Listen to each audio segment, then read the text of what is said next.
أهلا بكم. النهاردة معادنا مع قصة جميلة، وهي قصة موسى والخضر.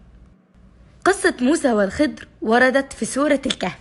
يلا بقى بينا نحكيها. كان يا مكان وفي يوم من الأيام كان سيدنا موسى عليه السلام بيخطب في بني إسرائيل، فسألوا واحد من القوم: هل يوجد في الأرض من هو أعلم منك؟ فسيدنا موسى رد وقال: لا. فعاتبوا الله على هذا القول لأنه لم يفوض الأمر لله. فربنا قال له: يا موسى، إن لي عبدا هو على علم لا تعلمه أنت.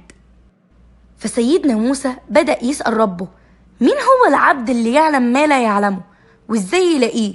فأخبره الله إنه هيلاقيه عند مجمع البحرين، يعني عند منطقة يلتقي بها بحران. طيب سيدنا موسى بقى هيعمل إيه؟ كان لازم على سيدنا موسى إنه يسافر للبحر علشان يدور على العبد، وعلشان يعرف هيلاقيه فين بالظبط كان فيه علامة، وهي إن الحوت أو السمكة اللي كانت مع سيدنا موسى هتضيع منه، فالمكان اللي الحوت هيضيع منه هو اللي هيبقى فيه العبد الصالح. فانطلق بقى سيدنا موسى في طريقه علشان يدور على العبد الصالح، وفي رحلته دي أخد معاه فتى يبقى رفيقه في رحلة البحث دي، ويقال إن الفتى كان اسمه يوشع بن نون.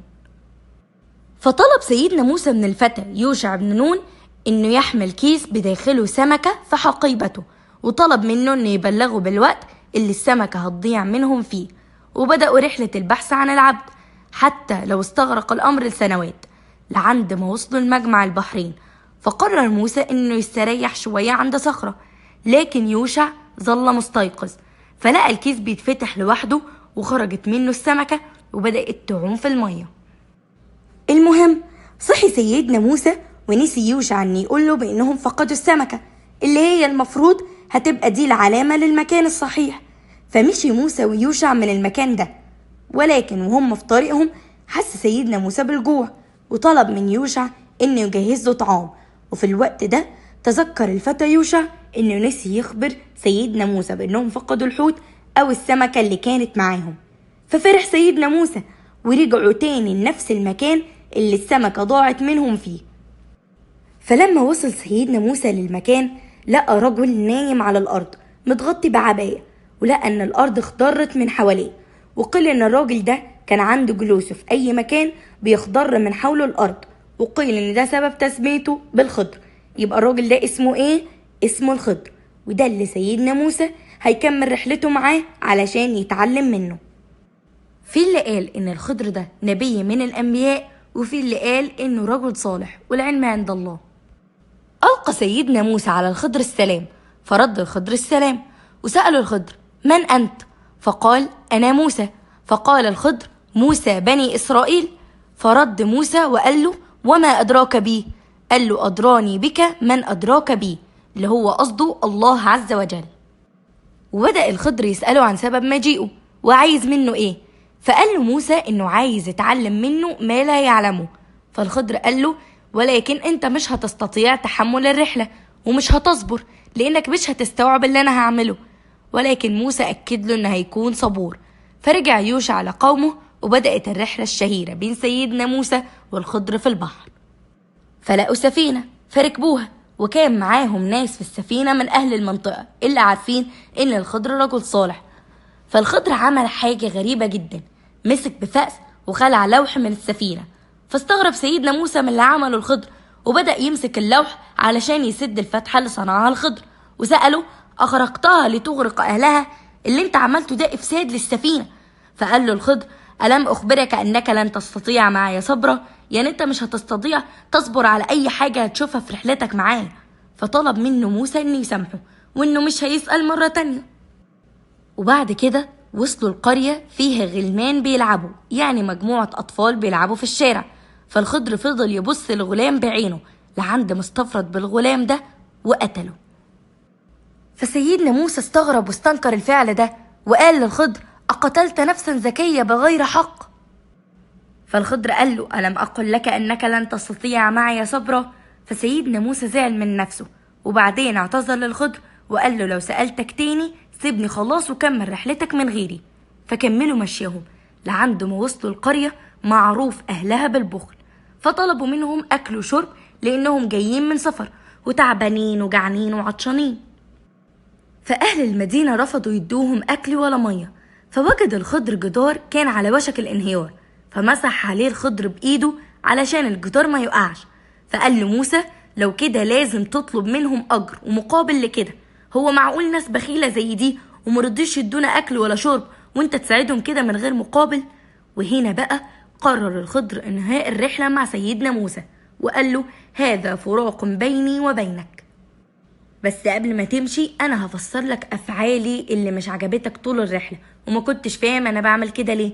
اول حاجة السفينة كان بينتظرها ملك ظالم يستولي على كل السفن السليمة الغير معيوبة، واهل السفينة قوم مساكين ولو استولى الملك على السفينة هيهلك اهلها. فانا عملت في السفينة عيب علشان جنود الملك الظالم مش تستولى عليها، وانا برضو في نفس الوقت عملت عيب بسيط في السفينة هيقدر اهلها يصلحوه بعد ما يكونوا نجوا من تحت ايد الملك الظالم.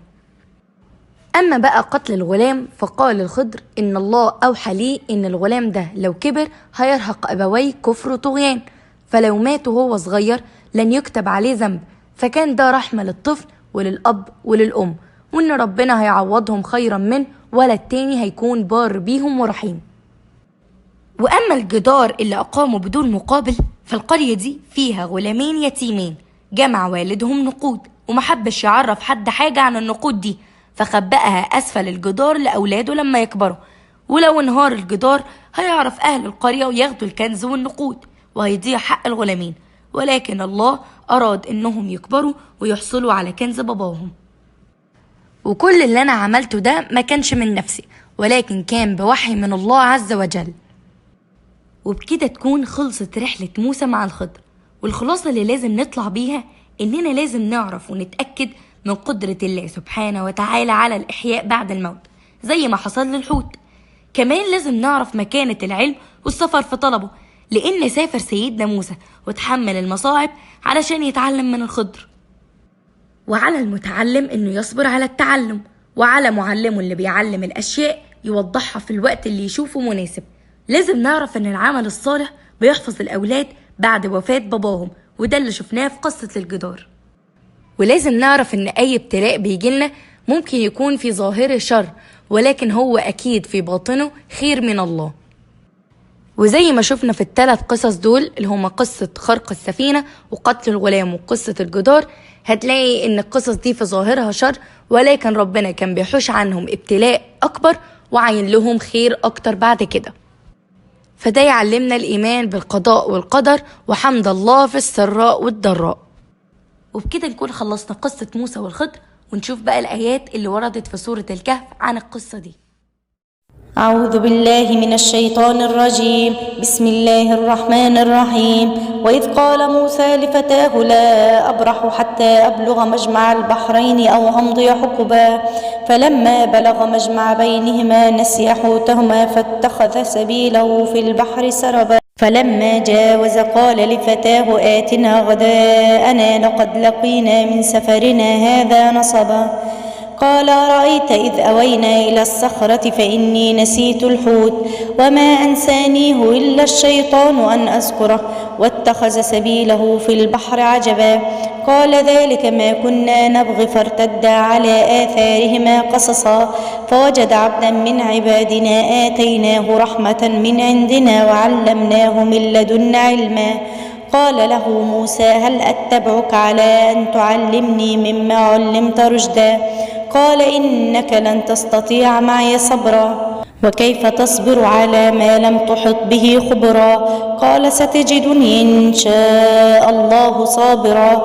ولا أعصي لك أمرا قال فإن اتبعتني فلا تسألني عن شيء حتى أحدث لك منه ذكرا فانطلق حتى إذا ركب في السفينة خرقها قال أخرقتها لتغرق أهلها لقد جئت شيئا إمرا قال ألم أقل لك إنك لن تستطيع معي صبرا قال لا تؤاخذني بما نسيت ولا ترهقني من أمري عسرا فانطلقا حتى إذا لقيا غلاما فقتله قال أقتلت نفسا زكية بغير نفس لقد جئت شيئا نكرا قال ألم أقل لك إنك لن تستطيع معي صبرا قال إن سألتك عن شيء بعدها فلا تصاحبني قد بلغت من لدني عذرا فانطلقا حتى إذا أتي أهل قرية استطعما أهلها فأبوا أن يضيفوهما فوجد فيها جدارا يريد أن ينقض فأقامه قال لو شئت لاتخذت عليه أجرا قال هذا فراق بيني وبينك سأنبئك بتأويل ما لم تستطع عليه صبرا أما السفينة فكانت لمساكين يعملون في البحر فأردت أن أعيبها وكان وراءهم ملك يأخذ كل سفينة غصبا وأما الغلام فكان أبواه مؤمنين فخشينا أن يرهقهما طغيانا وكفرا فأردنا أن يبدلهما ربهما خيرا منه زكاة وأقرب رحمة وأما الجدار فكان لغلامين يتيمين في المدينة وكان تحته كنز لهما وكان أبوهما صالحا فأراد ربك أن يبلغا أشدهما ويستخرجا كنزهما رحمة من ربك وما فعلته عن أمري ذلك تأويل ما لم تستطع عليه صبرا. وبكده نكون خلصنا القصة ونشوفكم بقى في قصة جاية. مع السلامة.